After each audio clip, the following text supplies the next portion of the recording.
자, 36번에 사회복지시설 평가에 관련된 설명은 옳지 않은 것은입니다. 평가의 근거는 1997년도에 개정된 사회복지사업법 맞고요. 평가의 목적은 시설 운영의 효율화 등을 위한 것인 것은 당연합니다. 이용자의 권리에 관한 지표의 경우에 거주시설에 한해서 적용해서 평가한다인데요. 그럴 리는 없습니다. 거주시설과 그리고 이용시설 모두에 대해서 사회복지시설 평가가 적용이 되고 있고요. 자, 거주시설 또는 생활시설, 이것은 먹고 자고 24시간. 양육시설 같은 경우에 장애인 거주시설 등이 여기에 포함되겠고요. 이용시설은 보통의 지역사회에 있는 노인복지관, 장애인복지관 같은 경우에 보통 출근시간, 퇴근시간이 있고 끝나면 문 닫고 아무도 없죠. 먹고 자고 하지 않습니다. 여기서 잠자고, 그것을 이용시설인데 이용시설도 당연히 평가를 받습니다. 옳지 않은 것은 3번이고요. 4번의 개별 사회복지시설의 고유성이 반영되지 못하는 점은 평가의 한계점으로, 그러니까 그 보건복지부 장관이나 시도지사에 의해서 이게 진행되다 보면 일괄 수십 개, 수백 개 기관을 평가하기 때문에 고유성을 반영하기에 어려운 점이 있습니다. 5번의 평가지표 선정 시에 현장 의견 수렴 절차가 필요한 것, 이것도 상식에 속하는 내용이라고 볼 수 있겠습니다. 자, 정답은 3번이 옳지 않은 내용입니다.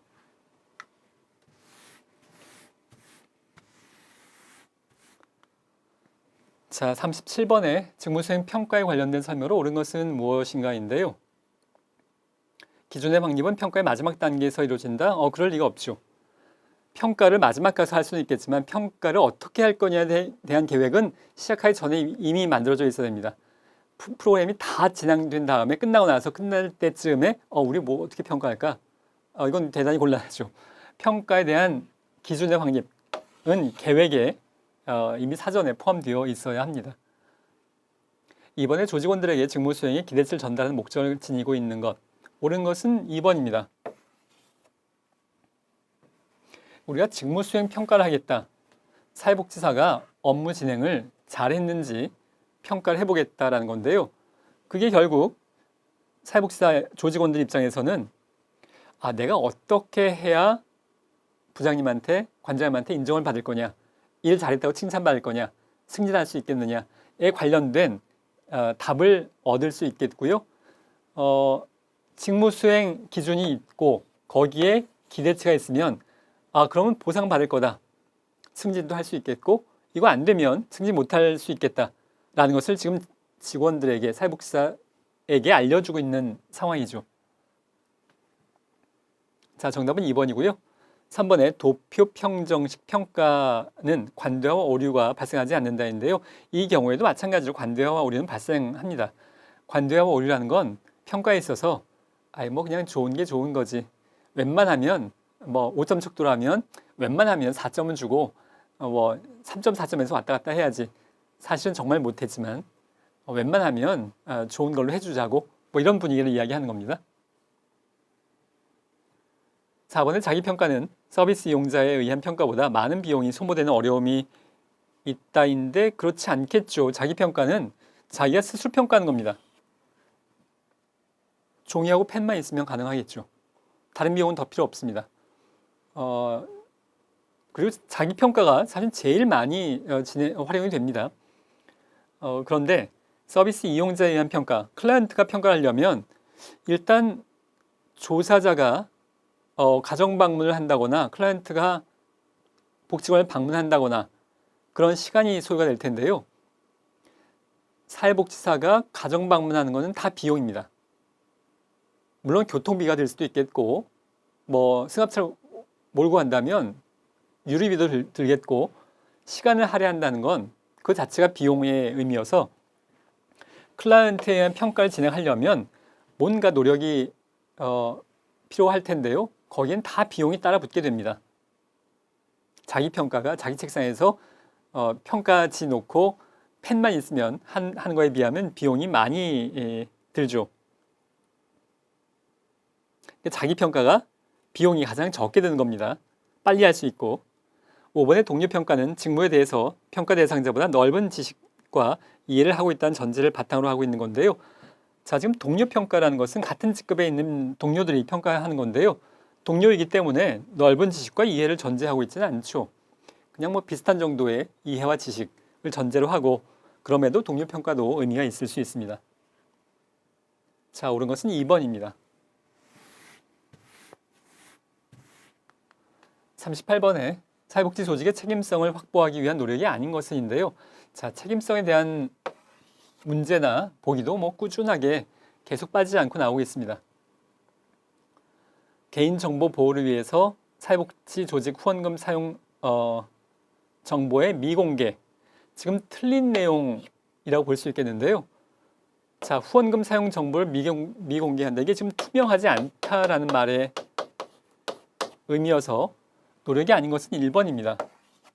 자, 책임성의 키워드, 굉장히 넓은 의미이긴 합니다만 효과성, 효율성, 투명성, 그리고 클라이언트 만족도는 기본적으로 자주 나오는 개념들인데요.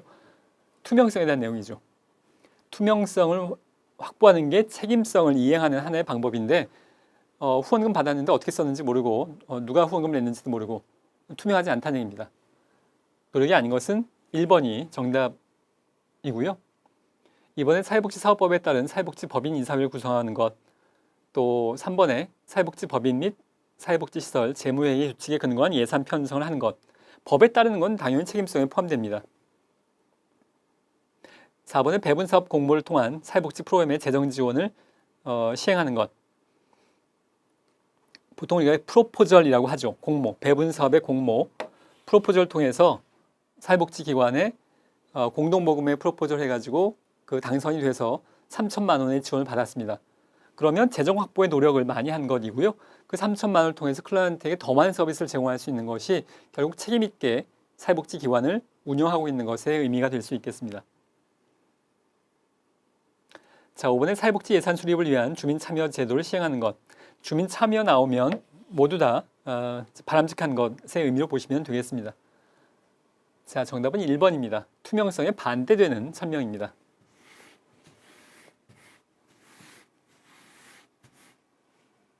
자, 39번에 최근 사회복지 행정의 환경 변화로 옳지 않은 것은 무엇인가인데요.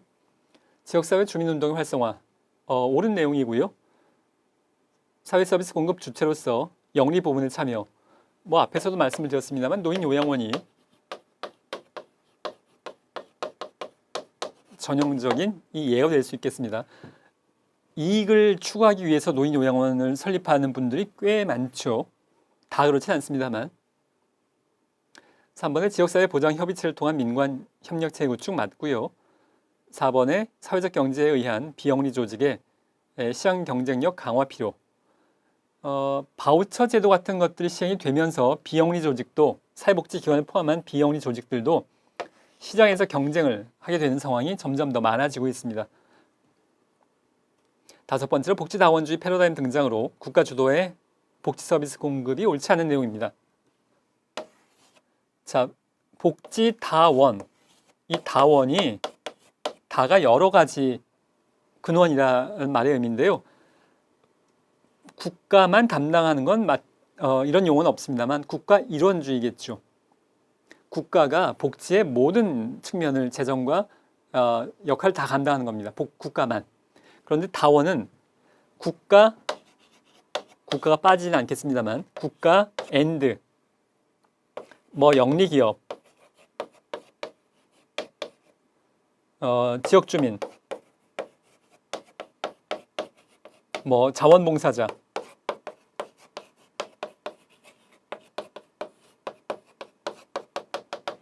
국가 외에 여러 가지 주체들이 복지를 공급하는 것, 그걸 복지다원주의, 국가 하나가 아니라 여러 가지의 원천을 갖고 있다라는 말이 복지다원주의 패러다임인 건데요. 복지국가가 국가 모든 걸 다 책임지다 보니까 비효율도 발생하고 국가는 경쟁을 안 하다 보니까 또 세금을 많이 걷는 거에 대한 어려움도 많이 생기고 그래서 국가가 다 감당하지 않고 이렇게 복지 서비스의 제공을 여러 주체로 하자라는 것인데 국가 주도의 복지 서비스 공급은 거기에 반대되는 설명이라고 볼 수 있습니다. 정답은 5번입니다.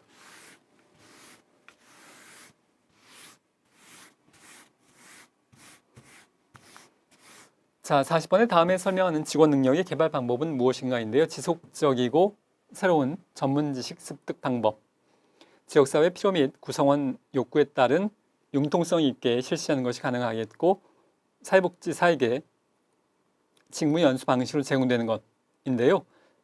자, 두 번째와 세 번째는 사실 그렇게 특징적이지 않은데, 지속적이고 새로운, 특히 여기 지속적이란 말이 정답의 3번과 연결되는 키워드라고 할 수 있겠습니다. 계속교육에 해당하는 건데요. 이걸 계속교육이라고 번역을 많이 합니다만, 직원 능력 개발, 직무 교육 말고 continuing education이라는 단어가 대학에서 보통 어떻게 쓰이냐 하면 그냥 사회복지 말고 일반 대학에서 평생교육이라고 번역됩니다. 저 continue, 계속하다라는 뜻인데요. 저 continuing의 의미는 교육을 학교에서만 받고 학교 졸업하면 끝이 아니라 학교 졸업한 이후에 성인이 돼서도 평생 동안 뭔가 배우는 것. 그래서 continuing education은 평생교육이라고 번역을 하게 되는데요. 마찬가지로 사회복지학 전공을 하고 졸업하고 사회복지관에 취업했다고 해서 교육이 끝난 게 아니라 전문성을 높이기 위해서는 새로운 전문 지식을 습득하기 위해서는 계속 10년 차, 20년 차, 기관 장도 배워야 될 게 많을 겁니다.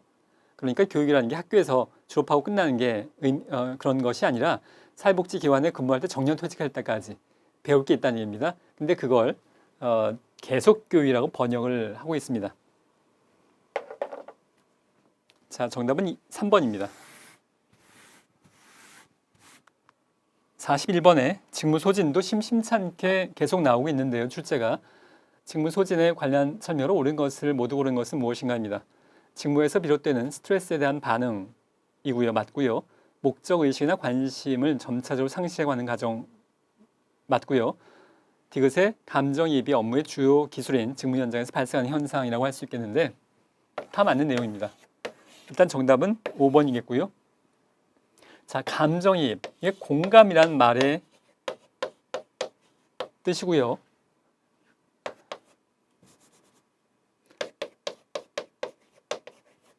이 입이 이동할 입자에 들어갈 입자, 이동해서 들어간다라는 뜻인데요. 자, 사회복지사가 사회복지 실천론, 실천기술론에서 설명을 드리는 내용입니다만 사회복지사가 클라이언트의 마음속에 이동해서 들어가서 클라이언트가 느끼고 있을 여러 가지 감정적인 어려움들, 이걸 함께하는 것을 의미한다고 볼 수 있겠는데 더 세부적인 건 사회복지 실천론, 실천기술론에서 학습을 하실 수 있겠고요. 자, 사회복지 행정적인 관점에서 이 사회복지사 상황을 살펴보면 축을 했습니다. 독거노인 어르신 만나서 지금 얼마나 생계가 곤란하고 있는지, 건강도 얼마나 안 좋은지, 가족하고 연락도 안 되고, 그걸 지금 함께 아파했습니다. 사실 이게 쉬운 일은 아니죠. 지치는 일인데요. 이거 상담 끝나고 비행청소년 만났습니다. 비행청소년이 나 여기 왜 왔는지 모르겠고요. 굉장히 반항적이에요. 이 친구를 또 어떻게 해야 되나. 점심 먹고 나서 오후 됐더니 이번에 이혼 위기의 부부 상담을 진행을 했습니다. 갓도 공감했더니 그들의 지금 어려움에 대해서 남편대로 힘들다 그러고 아내는 아내대로 힘들다 그러고 각각 공감해주고 감정이입하느라 하고 정서적으로 이렇게 매일매일 지치면 번아웃, 나중에 지쳐서 더 이상 감정이입이 잘 안 된다는 겁니다. 클라이언트가 찾아와도 에이 뭐 그러려니 뭐 비행 청소년 내가 한두 번 만나보나 독거노인 어르신의 어려움 아니 뭐 저 할머니만 그런가 우리 동네에 우리 마을에 저렇게 어려우신 분이 얼마나 많은데 사회복지사는 감정이입 공감을 해야 되는데 그게 잘 안 된다는 겁니다. 왜냐하면 하도 지치게 여러 가지를 하다 보면 저 감정이입과 공감에 대해서 콜센터 직원들이 여기에 해당하는 상황으로 이야기하기도 하는데요.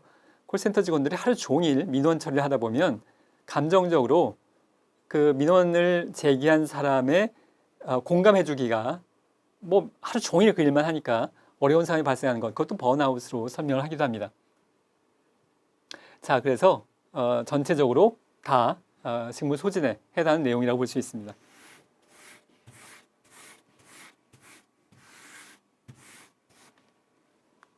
자, 42번에 변혁적 리더십에 관한 설명으로 옳은 것을 모두 고르는 것은 무엇인가인데요. 자, 변혁적 리더십, 비전을 제시하는 겁니다. 우리 복지관의 목표는 전문적인, 세계적인 전문성을 갖춘 복지관이 되는 것. 그래서 미국의 전문가가 우리나라에 사회복지를 배우러 오는 것. 멋진 비전 아닙니까? 변혁적 리더십은 그러한 비전을 제시함으로써 직원들이 스스로 알아서 그 비전을 성취할 수 있도록 노력해 나가는 동기부여를 하도록 하는 것이 변혁적 리더십에 해당이 되는데요. 새로운 비전 제시 및 지적 자극, 조직 문화 창출 지향하는 건 전형적으로 맞는 내용입니다. 성과에 대한 금전적 보상이 구성원의 높은 헌신을 가능하게 하는 건 이건 변혁적과 대비되는 거래적 리더십을 의미하고요. 우리가 일반 회사에서 직원들이 어떻게 하면 열심히 일하게 할까? 월급 많이 주고 복리후생 잘해주고 승진기회 많이 주고 그럼 사람들이 열심히 일하긴 하겠죠. 그건 거래적, 지금 금전적인 보상과 일 열심히 하는 걸 거래하자는 겁니다. 근데 사회복지기관에선 이러한 금전적인 보상을 이제 실행하기도 어려울 뿐더러 사회복지 실천의 특성상 이러한 방식의 거래보다는 변혁적 리더십이 바람직하다는 관점에서 계속 반복해서 자주 기출문제에 등장하고 있습니다. 조직 목표 중에서 개인의 사적 이익을 가장 우선시한다가 아니고 우리 복지관의 비전, 이게 중요하다는 거죠. 자, 앞에서도 제가 이 얘기 나올 때마다 기회 있으면 설명을 드리고 있습니다만 변혁적 리더십에 비교되는 이제 예시, 어린 왕자의 작가인 생텍쥐베리가 배를 만들려면 사람들에게 이렇게 일을 시키지 말고 배 만들라고 돈 주면서 나무 구해와서 내가 최저임금 줄 테니까 배를 만들자 이러지 말고 바다가 얼마나 멋진 곳인지를 설명을 잘 해주면 그러면 사람들이 알아서 스스로 배를 만들 거라는 겁니다. 사회복지 조직에서도 월급 많이 줄 테니까 일 열심히 해 이런 방식보다 우리가 얼마나 멋지고 중요하고 소중한 일을 하는가에 대해서 공감대가 형성되면 직원들이 알아서 열심히 할 거라는 겁니다. 그게 변혁적 리더십의 핵심적인 아이디어입니다. 자, 여기서는 정답은 1번입니다. 기억 하나만 맞는 내용입니다.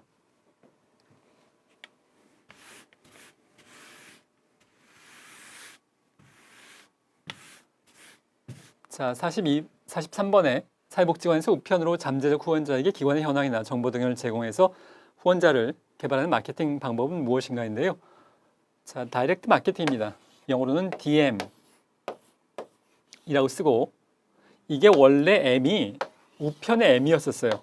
그러니까 MAIL 직접적으로 다이렉트하게 불특정 다수에게 우편물을 보내서 후원이나 복지관 사업에 참여를 유도하는 거라고 할 수 있었는데 이게 마케팅의 M으로 동시에 사용됩니다. 그러니까 옛날에 DM은 메일이었는데요. 지금도 이렇게 쓰긴 하지만 이 M이 마케팅의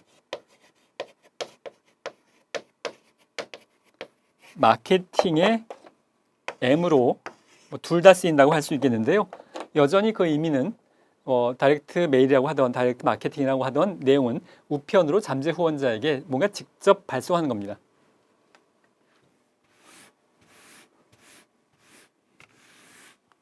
자, 44번은 사회복지법인 및 사회복지시설 재무회계 규칙상 사회복지관의 결산 보고서에 첨부해야 하는 서류가 아닌 것은인데요.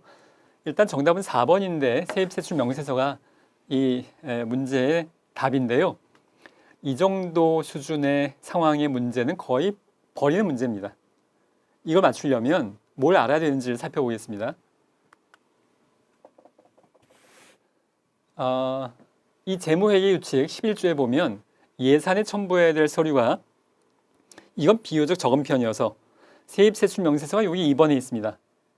그러니까 앞으로 돌아가 보면 자, 지금 결산서예요. 예산서가 아니라 세입세출 명세서는 예산서에 첨부된 서류입니다.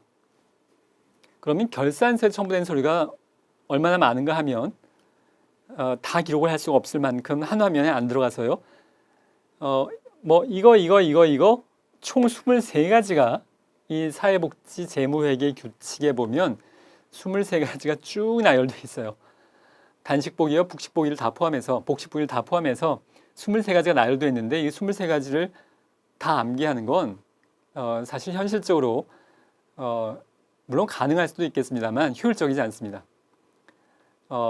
뭐 제가 자주 말씀을 드리는 각 해마다 틀려달라고 아주 어렵게 낸 문제들이 두세 문제가 있는데요. 그 중에 하나이고요. 이걸 대비하기 위해서 재무회계 규칙을 깡그리 다 외우는 그 시간에 다른 문제를 더 잘 맞출 수 있도록 우리가 꼭 100점을 받아야 되는 것은 아니기 때문에 우리가 100점을 받을 꼭 그럴 필요는 없습니다. 이제 과락을 면하면 합격은 가능하기 때문에 여러분이 시간이 다른 걸 충분히 대비하고도 정말 시간이 남는다. 그러면 이제 그때 가서 보실 필요는 있겠습니다만 그렇지 않다면 이런 것은 그냥 포기하는 문제로 간주하셔도 무방합니다.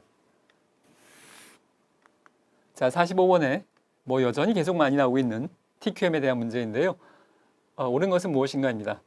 조직 구성원들의 집단적인 노력을 강조하고 있고요. 모두가 참여해서 품질을 높이자라는 것이고요. 자, 옳은 것은 일단 1번입니다. 현상 유지가 조직의 중요한 관점이 물론 아니겠고요. 개선, 사회복지 서비스의 품질을 높이자는 겁니다. 의사결정은 전문가의 직관이 아니고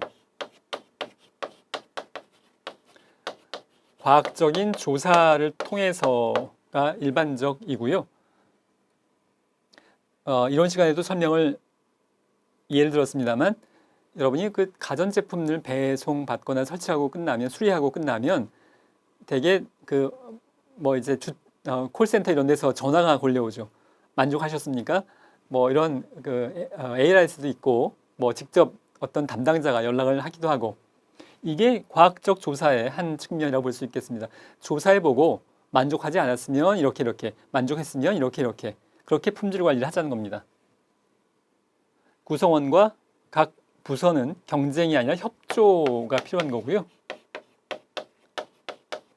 품질 결정은 이 문장도 참 반복해서 나옵니다만 전문가, 사회복지기관장, 사회복지사가 아니고 클라이언트 고객이 참 반복해서 계속 나오고 있습니다. 이 문장. 정답은 1번입니다.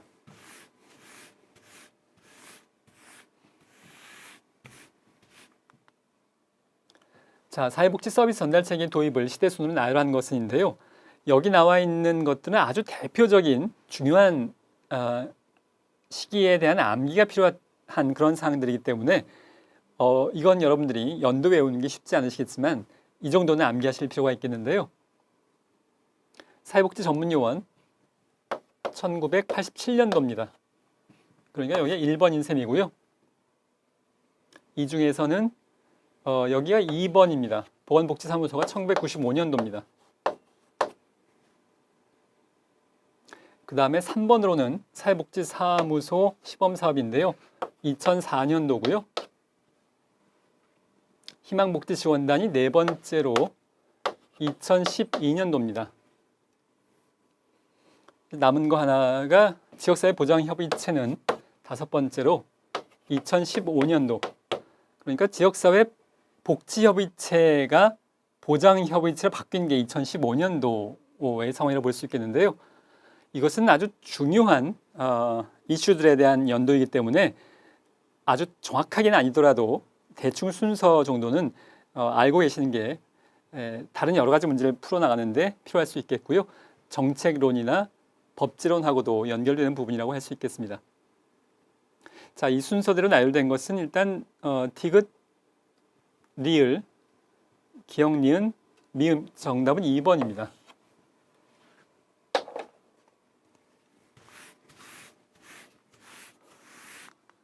자, 47번에 시간별 활동 계획 도표에 설명으로 옳은 것은 모두 옳은 것인데요. 간트 차트, 기업의 시간별 활동 계획의 설계는 확인, 조정, 계획, 실행의 순환적 과정을 이루어진다인데요. 기본적으로 간트 차트에 대한 내용이 아니고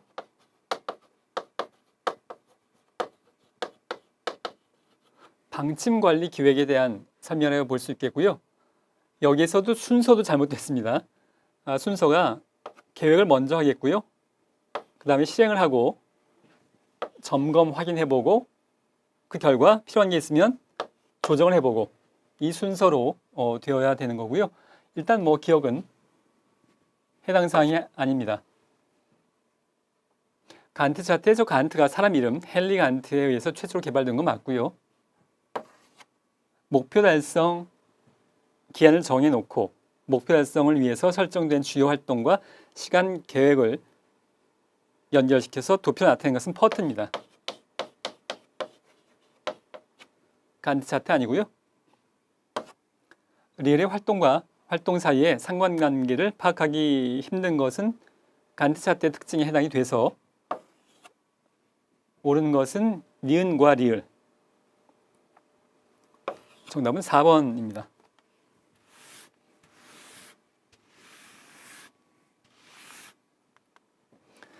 자, 48번의 사회복지 프로그램 목표에서 성과 목표로 옳은 것은 무엇인가인데요.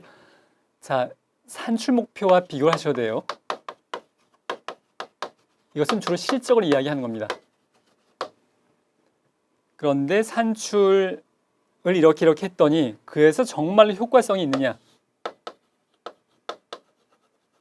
클라이언트가 정말로 좋아졌느냐에 대한 것이 성과 목표에 대한 내용인데요. 자, 1번에 1시간씩 학습 지도를 제공하는 것, 월 1회 요리 교실 진행하는 것, 3번이 효과성에 대한 내용입니다. 클라이언트가 이렇게 좋아진 거죠. 자존감이 높아졌습니다. 4번에 10분씩 명상 훈련을 하고 주 2회 물리치료를 제공하고 지금 여기 산출에 대한 것이 1, 2, 나머지 4, 5가 다 산출에 해당하는 건데요. 자, 이렇게 하고 이렇게 하고 이렇게 하고 이렇게 하고 그랬는데 그래서 정말로 클라이언트가 좋아졌냐? 이건 1, 2, 3, 4만 가지고는 알 수 없다는 겁니다. 100% 달성했어요. 1시간씩 학습지도 뭐 1년 동안 한 번도 안 빼먹고 다 잘했습니다. 근데 그래서 정말로 학습 능력이 향상됐는지 그건 동의어가 아니죠. 이것은 이렇게 진행을 했다는 겁니다. 이것도 중요한데 그래서 클라이언트가 얼마나 좋아졌나? 자존감이 10% 향상. 이렇게 정말로 좋아진 내용이 성과 목표, 효과성에 대한 내용입니다. 자, 49번의 품목별 예산에 관련된 설명으로 옳지 않은 것은 무엇인가인데요. 품목별 예산, 뭐 인건비 얼마, 관리비 얼마, 사업비 얼마. 일반적으로 제일 많이 사용하는 예산 그 형태인데요. 첫 번째 예산 남용을 방지할 수 있고요. 또 회계 책임을 명백히 할 수 있습니다. 회계 처리상으로는 이러한 품목별 예산이 가장 쉬운 방법이고 명확한 방법입니다. 신축성 있게 예산을 집행할 수 있는 것은 품목별 예산에 해당하지 않겠고요. 4번에 정답은 3번이고요. 4번에 급여와 재화 및 서비스 구매에 효과적이겠고, 자, 예를 들어서 A4 용지 뭐 굉장히 많이 필요하겠죠. 그런데 성과주의 예산으로 하게 된다면 아동복지 사업 예산 안에도 복사지, 노인복지 사업에서도 복사용지, 뭐 계속 어딘가에도 다 있겠죠. 근데 이걸 성과 중심으로 하다 보면 여기도 복사지, 여기도 복사지, 여기도 복사지. 사실 관리 목적만 놓고 보면 이거 일괄 모아서 복지관 전체에 일괄 주문하는 게 훨씬 더 효율적이긴 하죠. 근데 그렇게 해놓으면 성과에 어떻게 쓰였는지를 알 수 없으니까 이걸 하자는 건데요. 사실 효율성만 놓고 보면 급여와 재화 및 서비스 구매의 효과성만 놓고 보면 이렇게 따로따로 놓지 말고 복지관 관리팀에서 일괄 한 개 구입하는 게 나을 텐데요. 그 말을 의미하고 있는 겁니다.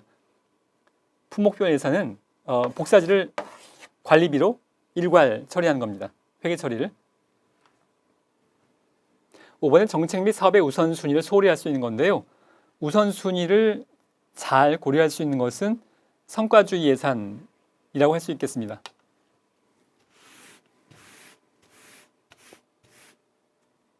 자, 옳지 않은 것은 3번이 정답이겠고요. 신중성 있게 예산 집행할 수 있는 건 성과주의라거나 또는 연기준 예산이라고 할 수 있겠습니다. 자, 50번 마지막 문제인데요. 중장년 고독사 예방 프로그램을 기획하기 위해서 사회복지관에서 근무하는 사회복지사, 사회복지 전담 공무원, 보건소 간호사 등이 모여서 상원의 질의응답을 통해서 자료를 수집하는 방법은 무엇인가인데, 자, 전문가들이 모인 초점 집단 조사라고 할 수 있겠습니다. 그 내용을 좀 더 살펴보면 욕구 조사 방법의 하나로서, 즉 여기 욕구는 클라이언트 욕구인데요. 클라이언트 욕구를 파악하는 방법 중에서 소수, 꼭 전문가일 필요만은 없습니다만 전문가나 대표자 등 소수의 인원을 대상으로, 왜냐하면 초점을 이렇게 우리가 그 볼록 렌즈 빛을 모으면 초점이 이렇게 잡히죠. 그러니까 지역 주민 대다수를 대상으로 설문조사를 하거나 500명, 1000명 이렇게가 아니고 관련된 소수의 전문가를 대상으로 초점을 두고 몇 명만 심층적인 인터뷰를 진행하는 방식이 초점 집단 기법이고, 지금 여기에 사회복지 전담 공무원, 사회복지사, 보건소 간호사 이들이 어떤 특정 클라이언트의 욕구를 잘 알고 있다는 걸 전제로 하는 겁니다. 이 사람들이 매일 만나고 있으니까 이 사람들이 클라이언트의 욕구를 이미 잘 파악하고 있을 거니까 이들과 면담을 해보면 클라이언트에게 필요한 게 무엇일지 욕구 파악이 될 수 있을 거다라는 이제 그런 가정의 아이디어를 진행하는 것이라고 볼 수 있겠고요. 자, 이런 욕구 조사 방법은 지금 사회복지 행정론에서는 이론서에 포함되어 있지 않은데요. 사회복지 조사론에 자세히 포함되어 있기 때문에 중복되는 내용이라서 사회복지 행정론에서 이론서에는 이 부분은 생략되어 있습니다. 사회복지 조사론을 참고하시면 되겠습니다. 자, 수고하셨습니다.